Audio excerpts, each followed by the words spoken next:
옆에 분들에게 말씀으로 은혜 받으십시오 하고도 축복하십시오. 네. 말씀으로 은혜 받으시기 바랍니다. 요 근래에 그 무명 가수가 스타가 되어버린 그 이애란 씨가 부른 그 백세 인생이라는 노래가 있더라고요. 들어보셨는가 모르겠습니다. 워낙 거룩하셔서 여러분은 찬송가만 듣기 때문에 가사를 잘 모르실 것 같아서 잠깐 소개하면 이런 얘기가 있더라고요. 저 세상에서 자기를 이제 데리러 오면 60세는 젊어서 못 가고 70세는 할 일이 남아서 못 가고 80세는 아직 쓸만해서 못 가고 90세는 알아서 갈 테니까 재촉하지 말라고, 그 다음에 100세가 되면 좋은 날 좋은 시에 갈 테니까 뭐 그렇게 자꾸 데리러 오냐고 뭐 그렇게 전해라, 이래서 하여튼 히트를 친 그런 재미난 노래 가사말이 있습니다. 그렇지만 우리가 하나님이 부르면 뭐 지금 당장이라도 가야지 내가 내 생명을 하나님 앞에서 딜할 수 있는 부분은 아니죠. 아무튼 요즘 사람들은요 참 장수하시는 것 같아요. 그런데 노아 이전까지 사람들은 사실은 100세 정도의 나이 가지고는 명함도 못 내밀었습니다. 뭐 살았다고 그러면 거의 뭐 900살 이상을 살았으니까요. 잘 아는 대로 가장 오래 산 사람은 머두셀라 969세. 그리고 좀 짧게 살았다고 하는 사람이 몇 살이냐면 777세 라멕이라는 사람입니다. 이게 말이 안 되죠. 그래도 또 개중에 진짜 짧게 산 사람이 있어요. 에녹이라고 하는 사람이에요. 365세. 그런데 사실은 이 사람은 죽지 않고 영생, 하나님께서 그냥 데리고 올라갔기 때문에 이 넌센스 퀴즈 하면 사실은 죄송합니다. 이 에녹 이러면 틀린 거예요. 라멕이라고 해야 맞는 거예요. 노아는, 그리고 오늘 주인공이었던 노아는 950세리 하나님께서 불러갔습니다. 그런데 성경에 보면 노아 이후에 이제 인간의 생명이 단축이 되죠. 100세 단위로 떨어지게 됩니다. 그나마 노아 이후에 오래 살았던 사람이 데라가 205세 정도 살았고요. 아브라함은 175살, 이삭이 180세, 그리고 야곱이 147세, 뭐 아무튼 오래 살았습니다. 그런데 오늘 주인공인 노아는 950년을 살아요. 대단하지 않습니까? 50년을 뺀 1000년을 살았습니다. 이상하게 들릴지 모르겠지만 50년을 살았는데도 요즘 제가 좀 지루함을 느끼거든요. 그런데 950년을 어떻게 살았을까? 그런데 그냥 산 것이 아니라 이 사람은 그 장구한 시간 동안 한결같이 믿음의 자세로 믿음의 삶을 살았다는 게 더 놀라운 거예요. 그런데 오늘 그 믿음의 여정 가운데서 특별히 오늘 이 본문이 나오는 이 내용은 그는 가운데 그의 인생의 그 절반의 시기 480년에서 600년 120년의 세월에 대한 내용을 사실 히브리스가 기록을 하고 있습니다. 제가 이 말씀을 묵상하면서 문득 그런 생각을 해봤습니다. 이제 뭐 다들 100세 시대를 산다고 그러니까 확률적으로는 제가 이제 중간이에요. 그렇다면 나는 지금 내 일생 가운데서 하나님께서 평가하시고 또 역사가 평가하고 기독교 역사, 교회에 그렇게 기록을 남길 만한 시간을 내가 보내고 있는가? 그런 생각을 좀 해봤습니다. 여러분은 지금 여러분의 일생 가운데 하나님께 기록을 남길 만한 그 가운데의 토막은 어느 부분이에요? 어느 부분이 정말 하나님께 드려도 부끄럽지 않는 그런 시간 그냐는 겁니다. 어떤 사람들은 부끄러워서 몇 년부터 몇 년도까지는 그냥 빼어버리고 싶은 그런 날도 있을 거예요. 여러분 정말 하나님 앞에 떳떳하게 나의 인생에 있어서 이 한 10년, 20년, 30년만큼은 하나님 앞에 당당하게 드릴 수 있는 시간이 언제인가 한번 오늘 집에 가셔서 좀 곰곰이 한번 생각해 봤으면 좋겠습니다. 어두육미라는 말이 있어요.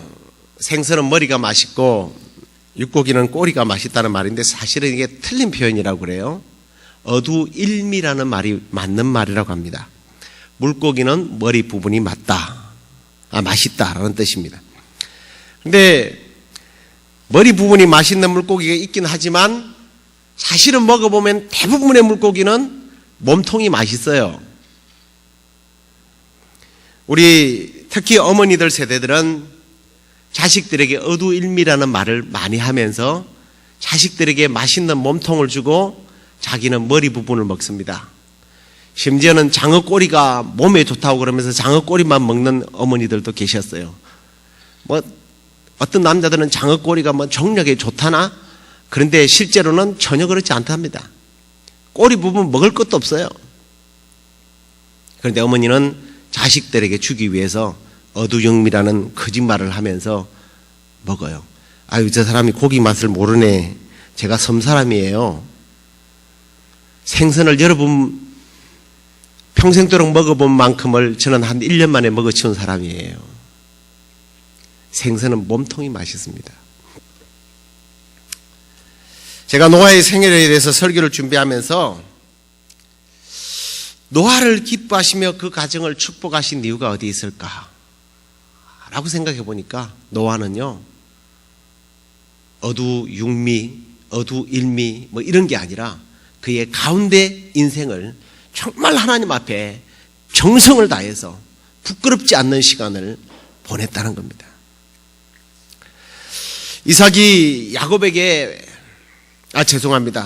야곱이 이삭에게 자기 아버지에게 맛있는 음식을 만들어서 드렸더니 큰 축복을 했죠. 하나님께서 음식에 비교해서 좀 이상합니다만은 그 노아는 자기의 생애의 그 알짜배기 그것을 하나님 앞에 정성을 들였기 때문에, 정성스럽게 들였기 때문에 하나님의 은총을 저는 입었을 것이라 이렇게 확신합니다. 이와 같이 여러분의 삶의 가운데 한 토막, 어쩌면 내가 아끼고 내가 사랑하는 것, 내가 누리고 싶은 부분, 그 부분을 하나님께 드릴 수 있는, 그래서 하나님으로부터 더 큰 은혜를 받는 저와 여러분이 되기를 주님의 이름으로 축복합니다. 특별히 우리 청년들, 여러분들 잘 들으세요. 이제 여러분의 인생의 황금기가 곧 시작이 됩니다. 그 인생의 황금기를 하나님을 위해서 사용해 보세요. 하나님께 드려보세요. 하나님께서 여러분의 일생을 책임질 겁니다. 여러분의 이 인생의 황금기를 하나님 앞에 드려서 우리 청년들이 하나님 앞에 또 교회 앞에 역사 앞에 크게 쓰임받는 그런 복이 있기를 주님의 이름으로 다시 한번 축원합니다. 자, 그렇다면 오늘 노아는 어떤 믿음을 가지고 하나님 앞에 들었기에 하나님께서 그를 기뻐하셨는가를 한번 나눠보도록 하겠습니다.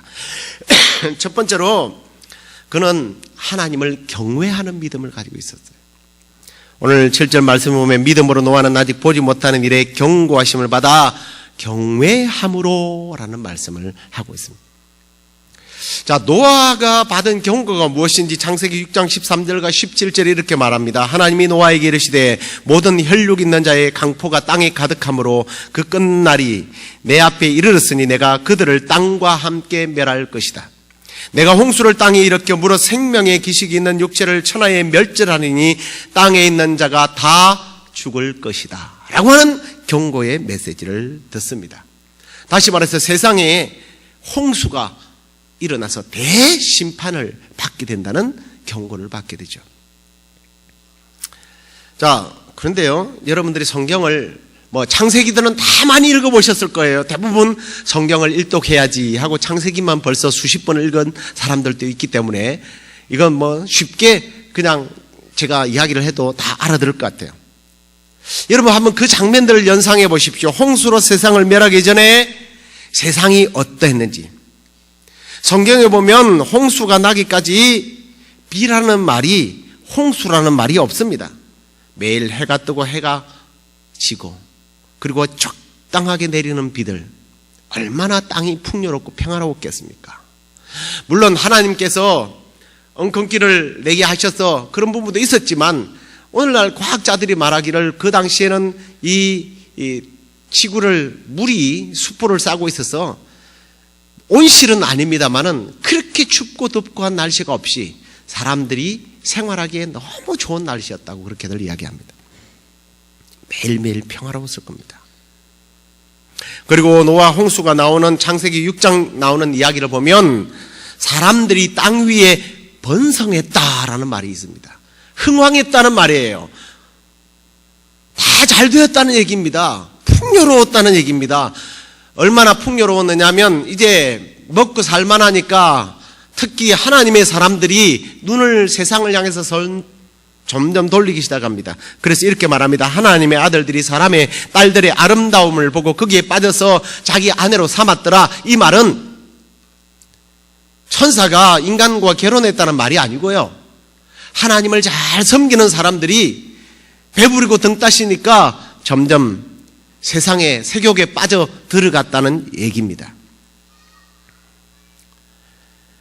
그냥 쉽게 말하면 사람들이 하나님의 은혜와 하나님을 섬기는 것은 순수한 신앙에서 떠나서 쾌락의 종이 되고 먹고 마시고 즐기는 세상, 먹자 자자 놀자 이러면서 일상을 편안하게 살았던 시기라는 말이에요. 그런 시기였습니다. 이 사람들에게 홍수라는 얘기를 하면 홍수가 뭔지도 모를 거예요. 그렇지 않습니까? 지금 아프리카 오지에 사는 사람들에게 컴퓨터가 있는데 스마트폰이 있는데 이러면 이 사람들이 그게 무슨 말인지 못 알아들 거예요. 그 당시에 홍수라는 말이 사람들에게 그렇게 인식되던 시기였습니다. 그런데 노아는 그 경고를 그대로 믿었다는 거예요. 보이지도 않았고 보지도 못했고 체험하지도 못했지만 그렇게 될 것을 믿었다는 거예요. 세상 사람들의 특징이 뭐냐 하면 보이는 것, 손에 잡히는 것, 들리는 것, 아니 경험을 해야 믿으려고 합니다. 보이지 않는 것에 대해서, 경험하지 않는 것에 대해서 믿으려 하지 않아요. 그래서 보이는 것의 현실에 거기에 모든 것을 걸어버립니다. 현실 때문에 웃고 현실 때문에 울어요. 그러나 성도의 믿음은 그런 것이 아닙니다. 히브리서 11장 1절에 보면 믿음은 바라는 것들의 실상이고 보지 못하는 것들의 증거다. 보이지 않아도 보는 것처럼, 만져보지도 않았는데 만진 것처럼 그걸 믿는다는 거예요. 왜냐하면 그것이 하나님의 특별히 말씀이기 때문에 1.1획도 변함없이 다 이루어질 것을 이 노아는 믿어버렸다는 겁니다. 이것이 신앙이에요. 신학에 와서 보면 베드로가 밤새도록 물고기를 잡으려고 했지만 한 마리도 잡지 못했습니다. 어부의 길을 수십 년 동안 걸었던 그가, 그 갈릴리 호수를 누구보다 잘 알았던 그가, 예수님께서 갑자기 깊은 데로 가서 그물을 내려 고기를 잡으라는 명령을 하십니다. 그러자 베드로는 그렇게 고백을 합니다. 우리들이 밤이 맞도록 수고를 하였으되 얻은 것이 없지만은 말씀에 의지하여 내가 그물을 내리겠나이다. 그렇습니다. 베드로의 고백처럼 하나님의 말씀은 어떤 상황과 처지에서 우리에게 던져진다 할지라도 전적으로 신뢰하고 믿는 것이, 이게 우리의 믿음의 사람의 특징이란 말이에요. 그럼에도 불구하고 오늘날 많은 사람들은 그렇지 못한 것 같습니다. 심지어 세상 사람들은 그렇다고 치더라도 믿음으로 산다고 하면서도 이 하나님의 말씀을, 특별히 하나님께서 하신 경고의 말씀을 잊어버려요. 아니 망각해버립니다. 경홀히 여깁니다. 그런 일이 있었나 이런 정도예요. 우리에게 이미 경험되어지고 증명되어진 수많은 하나님의 경고의 말씀을 우리가 얼마나 많이 놓쳐버리고 외면하고 사는지. 심지어는 두려워하지 않습니다. 하나님께서 우리에게 경고하는 말씀들이 얼마나 많은지요. 특별히 주일 우리가 예배하는 부분에 있어서 출애굽기 31장 14절에 보면 무릇 그 날을 더럽히는 자는 그 백성 중에 생명이 끊어지게 될 것이다. 11조에 대해서도 보십시오. 사람이 어찌 하나님의 것을 도적질하겠느냐. 그러나 너희는 나의 것을 도적질하고 말하기를 우리가 어떻게 주의 것을 도적질하였나이까. 하나님께 따집니다. 그리고 9절에 이렇게 말합니다. 너희 곧 온 나라가 나의 것을 도적질하였으므로 너희가 저주를 받았느니라. 부모에 대해서는 또 어떻습니까? 신명기 27장 16절에 그 부모를 경홀히 여기는 자는 저주를 받을 것이다. 형제에 대해서도 마태복음 5장 22절에 보면 형제에 대하여 무식한 놈, 이 어리석은 놈 나가라 하는 자는 지옥불에 들어가게 되리라. 간음에 대해서, 도둑질에 대해서, 거짓 증거하는 것에 대해서, 우리가 잘못되게 행하는 모든 일에 대해서 성경은 수없이 경고를 하고 있지만 우리가 과연 그 경고를 경외함으로, 두렵고 떨리는 마음으로 그 말씀을 받아들이느냐는 거예요. 대부분의 사람들은 지금 그 경고가 내게 임하지 않기 때문에 심지어는 무효화된 것으로 착각하고 살아요. 이건 무효화된 것이 아닙니다. 여러분, 폭풍전야라는 말을 들어보셨을 겁니다.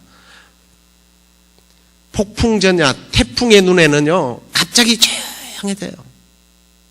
그런데 그 폭풍전야, 폭풍의 눈을 무시하고 잔잔한 바다를 보고 배를 띄우는 사람은 반드시 배가 파손되고 생명을 잃게 됩니다. 홍수에 대한 경고가 내려지고 바로 홍수가 임한 것이 아니에요. 얼마나 시간이 지나요? 120년이나 지납니다. 그러니까 사람들은 그 경고를 무시할 수밖에 없겠지만, 그러나 노아는 달랐다는 거예요. 오늘 우리에게 내리신 경고의 말씀들도 마찬가지입니다. 하나님을 경외함으로 하나님 말씀에 대한 경외심을 잃어서는 안 돼요. 오늘날 왜 이렇게 죄악이 관영하느냐 하면 심지어 우리 그리스도인들조차도 하나님의 말씀에 대한 경외심이 부족해서 그렇습니다. 시편 128편 1절에 보면 여호와를 경외하고 그 도에 행하는 자는 복을 받게 될 것이다.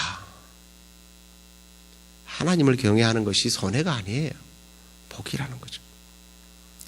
사랑하는 성도 여러분, 저와 여러분이 노아처럼 하나님의 말씀에 대한 믿음을 가지고, 아니 그분께서 우리에게 주신 많은 말들을 경외함으로 잃어버리지 않고 그 말씀을 지켜 행할 수 있는, 그래서 여호와의 말씀을 행하고 지키는 자에게 주는 하나님의 복, 그 복을 받아 누리는 복된 생애가 되기를 주님의 이름으로 축원합니다. 둘째로 노아의 믿음을 보면 예비하는 믿음이에요. 말씀을 다시 보면 믿음으로 노아는 아직 보지 못하는데 경고하심을 받아서 경외함으로 방주를 예비했다, 이렇게 말씀하고 있습니다. 태풍 경고 방송이 나가면 그것을 믿고 그 두려움으로 사람들은 대비해야 되죠. 준비해야 되죠. 그게 믿음이에요. 어떤 의미에서 믿음은 준비하는 겁니다. 그 해일에 대한 그런 유튜브 영상을 보니까 막 방송을 지금 사이렌을 불고 그러는데 해수욕장에서요 혼자서 한가히 노는 사람이 있더라고요. 엄청나게 큰 해일이 밀려오는데 어떻게 됐겠어요, 그 사람의 결과가. 도망갈 생각도 안 하더라고요. 심지어는 거기를 보고 쳐다보고 이렇게 저게 뭐냐고 이러고 있어요. 사이렌이 울리고 있는데. 노아는 오늘 하나님의 그 경고하심을 듣고 그 말씀을 듣고 방주를 준비합니다. 쉬운 얘기예요. 그냥 방주를 준비하십시오. 방주를 준비하겠습니다. 말은 쉽지만 여러분 장소를 한번 생각해 보세요. 어떤 장소겠어요? 동네가 아니에요. 그 당시에 이 산에서 나무를 캐어서 배를 만들어야 되기 때문에 적어도 집에서 멀리 떨어진 곳 아니겠습니까? 심지어는 강과 바다와 전혀 상관없는 물의 영향을 받지 않는 곳에 방주를 만들고 있었을 때 사람들이 뭐라고 했겠습니까? 그리고 방주의 크기를 여러분 뭐 대충 아실 겁니다. 길이가 135m고요. 폭이 22m, 높이가 13m예요. 뭐 이러면 젊은이들은 잘 감이 안 와요. 쉽게 얘기하면 농구 풀코트 20개를 10개씩 2개로 묶어 놓은 거예요. 그런 대형 배를 만든 겁니다. 그리고 이 방주의 형태도요, 이건 뭐 전투함이나 유람선이 아니에요. 그냥 바디선처럼 어쨌든 짐승과 사람들이 많이 탈 수 있는 그런 배입니다. 그리고 그들이 수고한 노동을 한번 생각해 보십시오. 요즘에는 뭐 툴이 많아서 이렇게 도구들이 발달되어 있기 때문에 쉽게 좀 목수들이 일을 하는 것은 사실이잖아요. 그 당시에는 일체 손으로 수고해야 됩니다. 기간은 몇 년요? 12주가 아니에요. 12개월이 아니에요. 120년. 그리고요, 방주를 건설한 후에 행동을 보십시오. 7일 동안요, 이제 비도 안 와요. 다 완성됐어요. 그냥 방주 안에 들어가 있는 거예요. 그런데 베드로 후서의 말씀을 보면 이렇게 기록을 하고 있습니다. 옛 세상을 용서치 아니하시고 오직 의를 전파하는 노아와 그 7 식구를 보존하시고 경건치 아니하는 자들의 세상에 홍수를 내리셨다. 여기 보면 오직 의를 전파하는 노아. 사실은 노아는 120년 동안 하나님의 이 심판에 대한 경고를 해왔다는 얘기입니다. 적어도 이제는 방주를 7일 동안 방주가 완성된 다음에 동물들을 초청할 때 사람들에게 여러분 살고 싶습니까? 배로 들어오십시오. 정말 얼마나 우스꽝스럽고 미련스럽고 바보스러운 일입니까? 심지어는 저 미친놈 욕했을 거예요. 그런데 창세기 6장 22절에 보면 노아는 하나님이 자기에게 명하신 대로 다 준행했다. 하나님이 경고하신 말씀을 예비할 때 그것이 살 길이라는 것을 알았던 거예요. 사실 우리가 믿음으로 산다는 것이 쉬운 일이 아닙니다. 쉽지 않아요. 그러나 그럼에도 불구하고 포기할 수 없는 길이 믿음의 길입니다. 다르게 말해서 우리는 이제는 매일매일 우리의 삶 속에서 어쩌면 심판을 준비해야 된다는 거죠. 종말을 준비해야 된다는 거예요. 방심하면 안 된다는 거예요.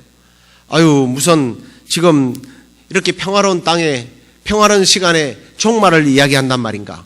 예, 그래요. 역사의 종말은 언제인지 모르겠지만 우리의 개인의 종말은 적어도 저와 여러분들 100년 안에는 다 죽을 거 아닙니까? 노아의 홍수 120년의 그 기나긴 시간을 비교해 볼 때 우리는 그 시간 안에 다 죽어요. 내 인생의 끝날을 준비해야 된다는 겁니다. 좀 더 멀리 본다면 인류의 역사의 그 끝날을 보면서 우리의 신앙을 준비해야 된다는 거예요. 저 영원한 천국을 죽어서는 준비할 수 없는 곳이에요. 우리는 살았을 때 준비할 수밖에 없다는 얘기입니다. 때로는 그 길이 어렵습니다. 힘들습니다. 노아처럼 바보라는 소리를 듣게 될 것이고 미쳤다는 소리도 듣게 될 것입니다. 시대에 맞지 않는 그런 사람으로 보일지도 모릅니다. 그러나 노아는 그 시대 속에서 그날이 반드시 올 것을 믿고 하나님 말씀을 의지하며 믿음으로 준비했을 때에 그는 구원받았습니다. 오늘 세상이 아무리 평화롭고 아무리 의학이 발달되어지고 또 미국과 같은 그런 안전지대에 산다 할지라도 여러분 역사의 종말, 개인의 종말은 점점 다가옵니다. 이 땅에서 우리가 믿음을 준비해서 우리 주님 오시는 그날 마라나타 오 주여 어서 오시옵소서 주님을 맞이할 수 있는 저와 여러분 되기를 다시 한 번 더 축원합니다. 자, 세 번째는 이 노아의 어떤 믿음의 결단을 한번 우리가 생각해 보셔야 합니다. 믿음으로 노아는 아직 보지 못하는 일에 경고하심을 받아 경외함으로 방주를 예비하는 결단, 그 집을 구원하겠다는 결단, 세상을 앞에 의를 전파하는 결단. 그래서 결국 그는 믿음을 쫓는 의의 후사가 되었다라고 성경 기록합니다. 다시 말하면 노아는 믿음으로 자기에게 주어진 그 말씀을 믿고 결단하고 실행했다는 거예요. 조용히. 어쩌면 요즘엔 가끔씩 1인 시위라고 해서 억울함을 이렇게 호소하는 분들이 가끔씩 계시잖아요. 어쩌면 조용한 시위였을 겁니다.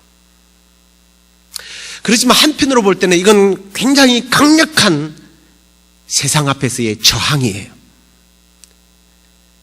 세상처럼 살지 않겠다는 저항입니다.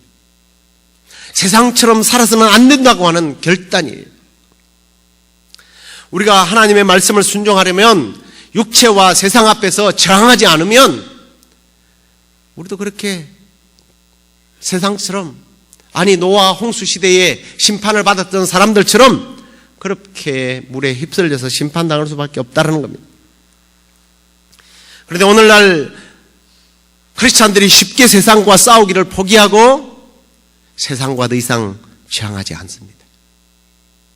왜 저항하지 않느냐고 물어본다면 지쳤다고 말합니다. 심지어는 저항해봐야 소용없다라는 말까지 합니다.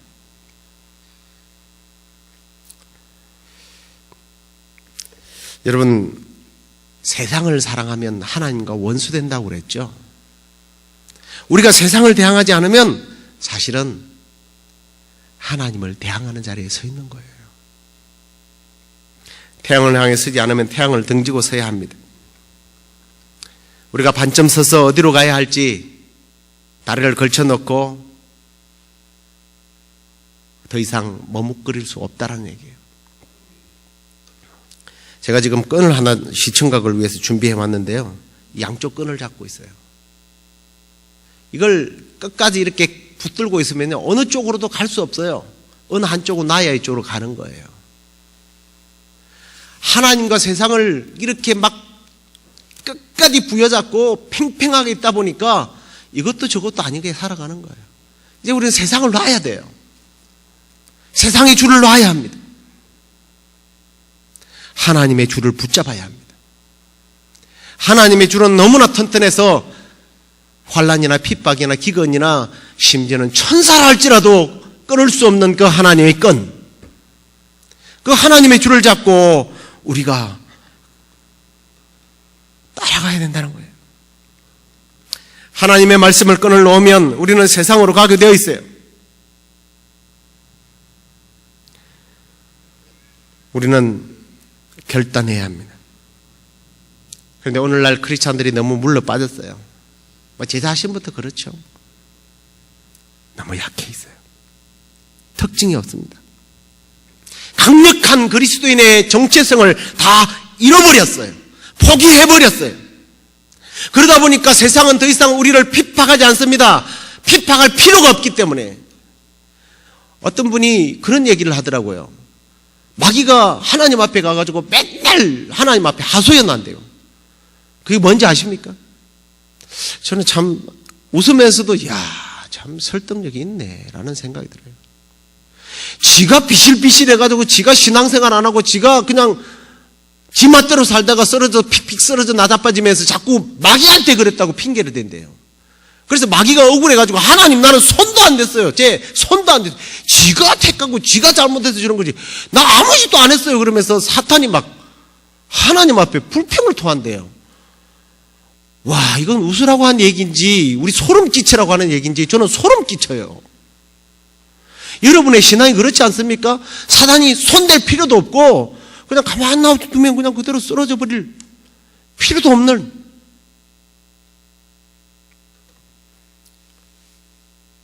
정할 능력이 없기 때문에 세상은 우리를 대수롭지 않게 본다는 겁니다. 쓸모없는 존재죠. 예수님께서 소금이 맛을 잃으면 바깥에 버려서 그냥 밥일 뿐이라고 그랬어요. 우리 그리스도인들의 야성을 되찾아야 합니다. 우리는 하나님의 군사예요. 천국의 시민들 뿐만 아니라 하나님의 백성들은, 제가 전에 여호수아서를 강의하면서 말씀을 드렸습니다만 기억하시죠? 출애굽기에 보면 이스라엘 백성들을 향해서 하나님의 군대다 이렇게 표현했어요.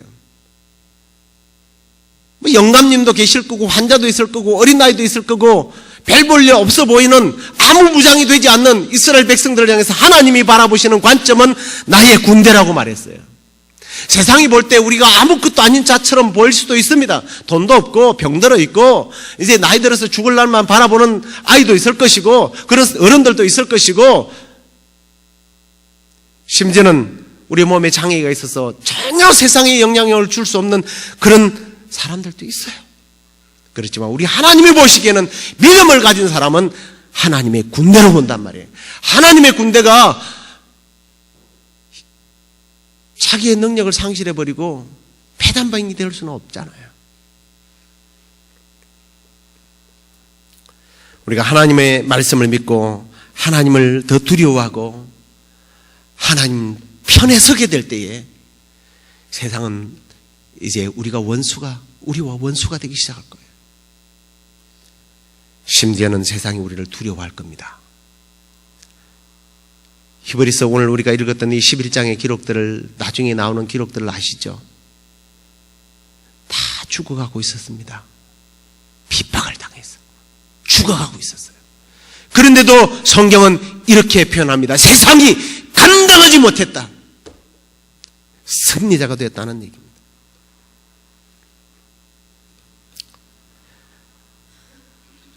말하지 않아도 우리는 얼마든지 세상을 향해서 대항할 수 있는 자가 될 것입니다. 소리치지 않아도 설교하지 않아도 그 어떤 설교자보다 파워풀한 설교자가 될 것입니다. 그리스도인의 정체성을 회복하기만 하면 엄청난 파장으로 노아처럼 승리자가 된다는 얘기예요. 어느 날 예수님께서 노아에 대해서 이 마지막 때에 대해서 노아의 때와 같다는 말씀을 하면서 이런 말씀을 하셨습니다. 노아의 때와 같이 인자의 임함도 그러하리라. 홍수전에 노아가 방주에 들어가던 날까지 사람들이 먹고 마시고 장가들고 시집가고 있으면서 홍수가 나서 저희를 다 멸하기까지 깨닫지 못하였으니 홍수가 나서 저희를 다 멸하기까지 깨닫지 못하였으니 깨닫지 못하는 세상입니다. 그런데 주님이 그렇게 말합니다. 인자의 임함도 그와 같을 것이다. 역사의 마지막, 내 삶의 마지막이 눈앞에 멀지 않았다는 얘기입니다. 오늘 우리는 노아를 통해서 하나님의 말씀을, 우리에게 주시는 하나님의 음성을 들었습니다. 이제 말씀을 정리하면서 마치겠습니다. 노아의 믿음은 하나님을 경외하는 믿음이었고 예배하는 믿음이었고 세상을 저항하며 믿음의 결단으로 마침내 승리했습니다. 하나님의 경고를 무시하지 마십시다. 우리 모두 종말의 날을 준비하십시다. 하나님의 말씀 앞에 이 땅에서 비록 손해본다 할지라도 결단하고 믿음을 지키십시다. 그렇게 믿음을 지키다 보면 세상이 우리를 공격할 것입니다. 그러나 세상이 우리를 공격한다 할지라도 하나님 말씀으로 믿음으로 저항했던 노아처럼 우리가 믿음을 지키고 하나님 편에 서서 하나님의 심판 앞에서도 은혜를 입었던 노아처럼 저와 여러분도 이 종말의 때에, 인생의 종말, 역사의 종말의 때에 하나님의 말씀 따라 살면서 믿음을 지켜서 하나님의 은혜를 입는, 은총을 입는 승리자로서는 저와 여러분이 되기를 주님의 이름으로 축원합니다. 우리 다 같이 일어나서 세상 흔들리고 사람들은 변화해도 오직 나는 믿음으로 살리라. 우리 고백하십시다.